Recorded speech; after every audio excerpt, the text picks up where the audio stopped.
ಸುರಾಜ್ ಮಾತಾಡ್ತಾ ಇದ್ದೀನಿ, ಪತ್ರಕರ್ತರು. ವಿಶೇಷವಾಗಿ ಮಾನ್ಯ ಮಧು ಬಂಗಾರಪ್ಪ ಅವರ ಗಮನಕ್ಕೆ ಮತ್ತೆ ಇಂಧನ ಸಚಿವ ಕೆ ಜಾರ್ಜ್ ಅವರ ಗಮನಕ್ಕೆ. ಈಗ ನಾನು ಒಂದು 6 ತಿಂಗಳಿಂದ ಒಂದು ಆದೇಶ ಗಮನಿಸಿದ್ದೆ. ಸರ್ಕಾರಿ ಶಾಲಾ ಆವರಣದಲ್ಲಿ ಮತ್ತೆ ಸರ್ಕಾರಿ ಶಾಲಾ ಆಸ್ತಿಗೆ ಸಂಬಂಧಿಸಿದ ಒಂದು ಅಭಿವೃದ್ಧಿ ಚಟುವಟಿಕೆಗಳು ನಡೀತಕ್ಕಂತ ಒಂದು ರೀತಿ ಆ ಜಾಗದಲ್ಲಿ ಯಾವುದೇ ರೀತಿಯ ಎಸ್ಕಾಂ ಇರ್ಬೋದು ಮತ್ತೆ ಎಲೆಕ್ಟ್ರಿಸಿಟಿಯ ಒಂದು ರೀತಿ ಲೈನ್ಗಳು ಅಥವಾ ವಿದ್ಯುತ್ ಪರಿವರ್ತಕಗಳು ಇದ್ರೆ ಅದನ್ನ ಸ್ಥಳಾಂತರ ಮಾಡ್ತೀವಿ ಅಂತ ಹೇಳ್ಬಿಟ್ಟು ಆದೇಶ ಹೊರಡಿಸಿ ಅಲ್ಲಿರ್ತಕ್ಕಂಥ ಅಪಾಯವನ್ನ ತಪ್ಪಿಸ್ಬೇಕು ಅಂತ ಹೇಳ್ಬಿಟ್ಟು ಸಂಬಂಧಪಟ್ಟ ಶಿಕ್ಷಣ ಇಲಾಖೆಯಿಂದ ಶಿಕ್ಷಣ ಇಲಾಖೆ ಮತ್ತೆ ಇಂಧನ ಇಲಾಖೆ ಜಂಟಿಯಾಗಿ ಮೀಟಿಂಗ್ ಮಾಡಿ ಸಂಬಂಧಪಟ್ಟ DDPಗಳಿಗೆ BO ಆದೇಶ ಹೊರಡಿಸಿತ್ತು. ಅದಕ್ಕೆ ತದ್ವಿರುದ್ಧ ಉದಾಹರಣೆ ನಾನು ತೋರಿಸ್ತಾ ಇದ್ದೀನಿ. ಈಗ ನಾನು ಬಂದಿರತಕ್ಕಂಥದ್ದು ಒಂದು ರೀತಿ ಕಿತ್ತೂರು ವಿಧಾನಸಭಾ ಕ್ಷೇತ್ರದ ಮಾರ್ಗನಕೊಪ್ಪ ಗ್ರಾಮ, ದೇವಶಿಗಳ್ಳಿ ಗ್ರಾಮ ಪಂಚಾಯತಿ ವ್ಯಾಪ್ತಿಯ ಮಾರ್ಗನಕೊಪ್ಪ ಅದಕ್ಕೆ ಬರುತ್ತೆ. ಪಾಪ ಈಗ ನೋಡಿ ಗುತ್ತಿಗೆದಾರ ಇದ್ದಾರೆ ಇವರು. ಇಲ್ಲಿ ನೋಡಿ, ಇಲ್ಲಿ ಕಟ್ಟಡ ಮೊದಲೇ ಶಾಲಾ ಕಟ್ಟಡಗಳು ಅಪರೂಪಕ್ಕೆ ಆಗ್ತವೆ, ಎಲ್ಲ ಶಿಥಿಲಗೊಂಡಿರ್ತವೆ. ಇಂಥ ಸಂದರ್ಭದಲ್ಲಿ ಏನೋ ಸರ್ಕಾರಿ ಶಾಲಾ ಮಕ್ಕಳು ಚೆನ್ನಾಗಿರ್ಲಿ ಮತ್ತೆ ಸಬಲೀಕರಣ ಆಗ್ಲಿ ಅಂತ ಹೇಳ್ಬಿಟ್ಟು ಅಪರೂಪಕ್ಕೆ ಒಂದ್ ರೀತಿ ಅನುದಾನ ಕೊಟ್ಟಿರ್ತಾರೆ ಶಾಲಾ ಕೊಠಡಿಗಳನ್ನ. ಇಂಥ ಸಂದರ್ಭದಲ್ಲಿ ಆ ಇಂಜಿನಿಯರ್ ಪುಣ್ಯಾತ್ಮಗಳು, ಈಗ ನಾನು ಡೈರೆಕ್ಟ್ ಆಗಿ ಹೇಳ್ತೀನಿ, ಈಗ KEB ಅವರು ಮತ್ತೆ PRD ಅವ್ರಿಗೆ ನಾನು ಕೇಳಿಕ್ ಬಯಸ್ತೀನಿ. ಈಗ PRD ಅವರು ಪಾಪ ಇವ್ರ ಕಾಂಟ್ರಾಕ್ಟರ್ಗಳೇನೋ ಪಾಪ ಇದ್ ಮಾಡಿದ್ರು, ಓಕೆ, ಇಲ್ಲಿ ಏನೋ ಒಂದು ಕೊಠಡಿಗಳನ್ನ ಕಟ್ತಾವ್ರೆ. ಇದಕ್ಕೆ ದಯವಿಟ್ಟು PRD ಅವರು ದಯವಿಟ್ಟು ಮಧ್ಯಪ್ರವೇಶ ಮಾಡ್ಬೇಕು. PRD ಅವರು ಮತ್ತೆ ಎಸ್ಕಾಂ ಅವರು ಜಂಟಿಯಾಗಿ ಒಂದ್ ರೀತಿ ಮೀಟಿಂಗ್ ಮಾಡಿ ದಯವಿಟ್ಟು, ಈಗ ನೋಡಿ, ಇನ್ನ ಕೆಲವೇ ದಿನಗಳಲ್ಲಿ ಇದು ಗೋಡೆ ಮೇಲಕ್ಕೆ ಬರ್ತೈತೆ. ಬಂದಾಗ ಇದು ಅಪಾಯದ ಒಂದ್ ರೀತಿ, ಇಲ್ಲಿ ಕರೆಂಟ್ ಸಹ ಪಾಸ್ ಆಗಿದೆ, ದಿನನಿತ್ಯ ಕರೆಂಟ್ KB ಲೈನ್ ಸಹ ಇದೆ.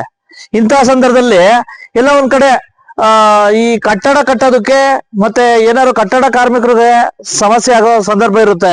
ಮತ್ತೆ ಮುಂಬರ್ತಕ್ಕಂಥ ದಿನಗಳಲ್ಲಿ ಈ ಒಂದು ಶಾಲೆಗೆ ಮಕ್ಕಳುಗಳು ಹೋಗ್ತಾರೆ, ಅವ್ರಿಗೂ ಸಹ ಏನೋ ಅಪಾಯ ಆಗೋ ಸಂದರ್ಭ ಇರುತ್ತೆ. ಹಾಗಾಗಿ ಮುನ್ಸೂಚಕವಾಗಿ ದಯವಿಟ್ಟು ಇದು DDPM ಮೇಡಮ್ಗೆ ನಾನು ಕಳಿಸ್ಕೊಡ್ತೀನಿ.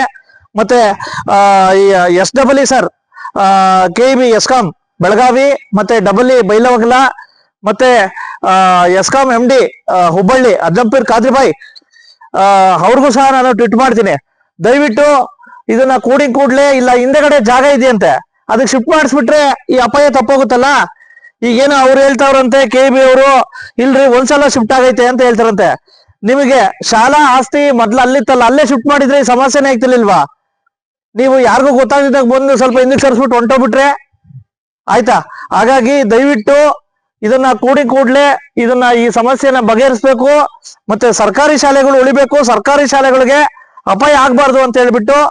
ಮಾರ್ಕನಕೊಪ್ಪ ಸರ್ಕಾರಿ ಶಾಲೆಗೆ ಹೆಸ್ಕಾಂ ವಿದ್ಯುತ್ ತಂತಿಗಳೇ ಕಂಟಕ, ಸರ್ಕಾರಿ ಆದೇಶಕ್ಕೂ ಕಿಮ್ಮತ್ತು ಕೊಡದ ಹೆಸ್ಕಾಂ ಇಂಜಿನಿಯರ್.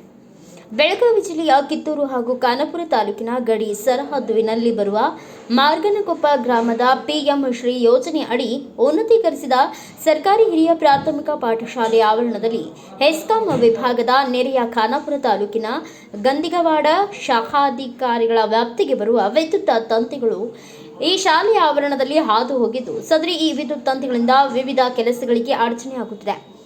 ಈ ವಿದ್ಯುತ್ ತಂತಿ ಕೆಳಗಿನ ಜಾಗದಲ್ಲಿ ಹೊಸ ಶಾಲಾ ಕೊಠಡಿ ಕಾಮಗಾರಿ ಆರಂಭವಾಗಿದ್ದು ಸಾಕಷ್ಟು ತೊಂದರೆ ಆಗುತ್ತಿದೆ.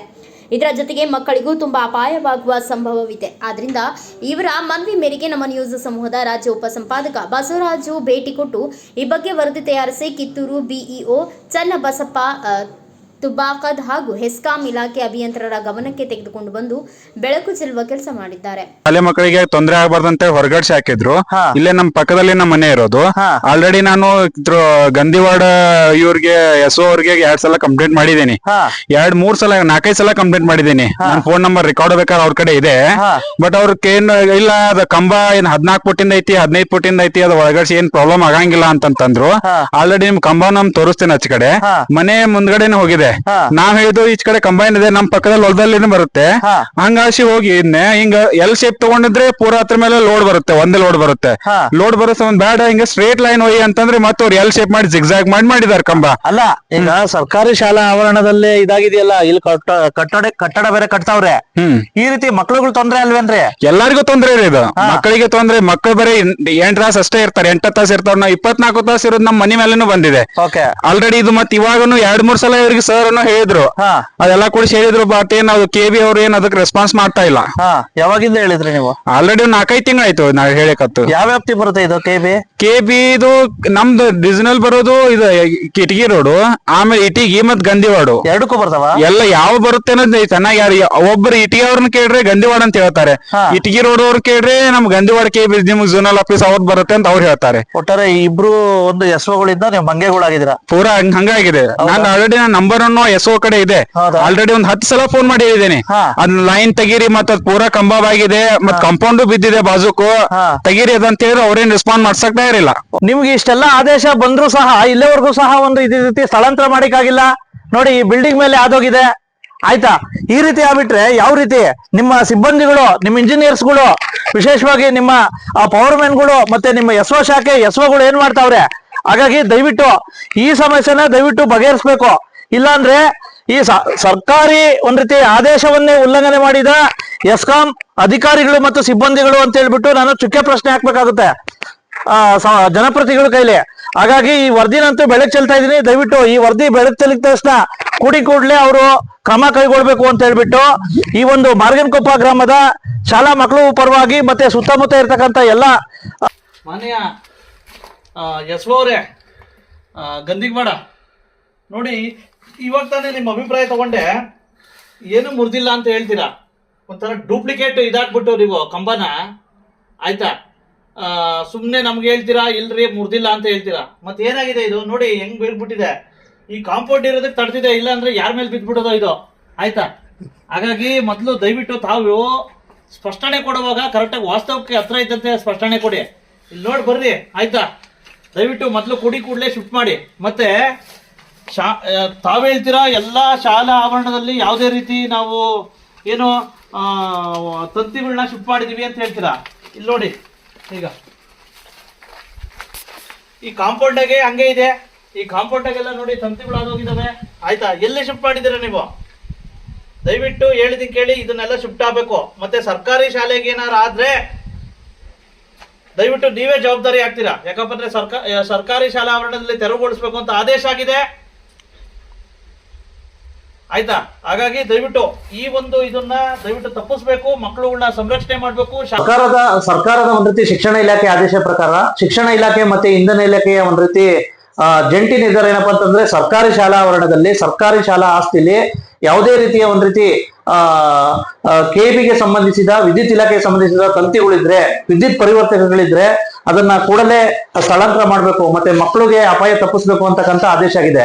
ವಿಶೇಷವಾಗಿ ಇದಕ್ಕೆ ಒಂದ್ ರೀತಿ ಕಿತ್ತೂರು ವಿಧಾನಸಭಾ ಕ್ಷೇತ್ರದ ಕೊನೆ ಗಡಿ ಗ್ರಾಮ ಮಾರ್ಗನಕೊಪ್ಪದಲ್ಲಿ ಸರ್ಕಾರಿ ಶಾಲಾ ಒಂದ್ ರೀತಿ ಆವರಣದಲ್ಲೇ ಒಂದ್ ರೀತಿ ಸಾಕಷ್ಟು ಒಂದ್ ರೀತಿ ಇವಾಗೂ ಸಹ ಅಪಾಯದ ಒಂದ್ ರೀತಿ ತಂತಿ ಆದೋಗಿರ್ತಕ್ಕಂಥದ್ದು. ಇದರಿಂದ ಎಲ್ಲ ಒಂದ್ ಕಡೆ ಮಕ್ಕಳುಗಳಿಗೆ ಮತ್ತೆ ಅಲ್ಲಿರ್ತಕ್ಕಂಥ ಒಂದ್ ರೀತಿ ಸಾಕಷ್ಟು ಬಿಲ್ಡಿಂಗ್ ಕಟ್ತಾ ಇರ್ತಕ್ಕಂಥದ್ದು, ಸಾಕಷ್ಟು ತೊಂದರೆ ಆಗ್ತಾ ಇರ್ತಕ್ಕಂಥದ್ದು. ಇದ್ರ ಬಗ್ಗೆ ಕಿತ್ತೂರು BO ಸಾಹೇಬ್ರು ಏನ್ ಹೇಳ್ತಾರೆ? ಸರ್ ನಮಸ್ತೆ, ಹೇಳಿ ಸರ್. ಸರ್ಕಾರಿ ಇಲಾಖೆ ಆದೇಶ ಮಾಡಿದೆ ಒಂದ್ ರೀತಿ ಸರ್ಕಾರಿ ಶಾಲಾ ಆವರಣದಲ್ಲಿ ಮತ್ತೆ ಆಚೆಗೆ ಸಂಬಂಧಿಸಿದಂತೆ ಎಲ್ಲೂ ತಂತಿ ಲೈನ್ಗಳು ಆದೋಗಬಾರ್ದು, ಅವಿದ್ರೆ ಸ್ಥಳಾಂತರ ಮಾಡ್ಬೇಕು ಅಂತ ಹೇಳ್ಬಿಟ್ಟು. ವಿಶೇಷವಾಗಿ ಅದೇ ರೀತಿ ಬಿಲ್ಡಿಂಗು ಆಗ್ತಾ ಇದೆ, ಅದ್ರ ಮೇಲೆ ಇದೆಯಲ್ಲ ಸರ್ ಇನ್ನ? ಸರ್, ಈಗಾಗಲೇ ಸರ್ಕಾರಿ ಹಿರಿಯ ಪ್ರಾಥಮಿಕ PM ಶ್ರೀ ಪ್ರಾಥಮಿಕ ಶಾಲೆ ಮಾರ್ಗನಕೊಪ್ಪ ಶಾಲೆಯ ನೂತನ ಕೊಠಡಿ ಕಟ್ಟಡ ಪ್ರಾರಂಭ ಆಗಿದೆ. ಅಲ್ಲಿ ವಿದ್ಯುತ್ ತಂತಿ ಮೇಲ್ಗಡೆ ಹಾಯ್ದು ಹೋಗಿದೆ.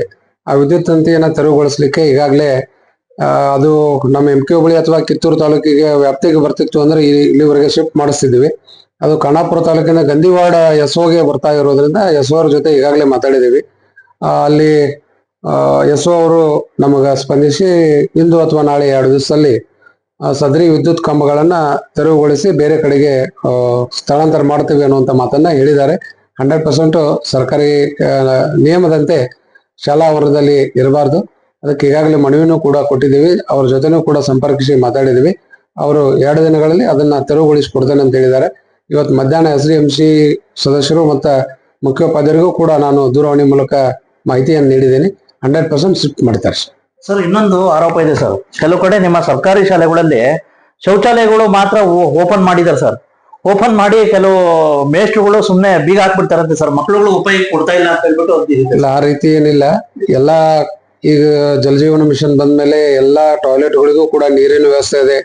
ನಮ್ಮ ಸರ್ಕಾರ ಪ್ರತಿ ವರ್ಷ ಶೌಚಾಲಯ ಮತ್ತು ಕುಡಿಯುವ ನೀರಿನ ನಿರ್ವಹಣೆಗಾಗಿನೇ ಅನುದಾನ ಬಿಡುಗಡೆ ಮಾಡ್ತಾ ಇದೆ. ಆ ರೀತಿಯಾದಂಥ ಯಾವುದೇ ಘಟನೆಗಳು ಇಲ್ಲ. ಅಕಸ್ಮಾತಾಗಿ ಹಂಗೇನಾದ್ರೂ ಇದ್ರೆ ಇನ್ನೊಮ್ಮೆ ಮುಖ್ಯೋಪಾಧ್ಯಾಯರ ಸಭೆಯಲ್ಲಿ ಕಡ್ಡಾಯವಾಗಿ ಎಲ್ಲ ಮುಖ್ಯೋಪಾಧ್ಯಾಯರಿಗೆ ಸೂಚಿಸಿ ಶೌಚಾಲಯಗಳ ಬೀಗ ಹಾಕದಂತೆ ನೋಡುವಂತ ವ್ಯವಸ್ಥೆ ಮಾಡಿಸ್ತೇವೆ. ಬ್ಯೂರೋ ರಿಪೋರ್ಟ್ ಬಸವರಾಜು, ಭಾರತ ವೈಭವ news, Kittur. Thanks for watching. Read, discuss and debate with editor Dr. Yan Prashant Rao. Wanted reporters in print, digital and visual media for Bharat Vaibhav Daily Newspaper, BV News 5 Channel and BV Fast Web News from all the talukas of Karnataka, Goa and Maharashtra. If interested, send your resume to 9019229369.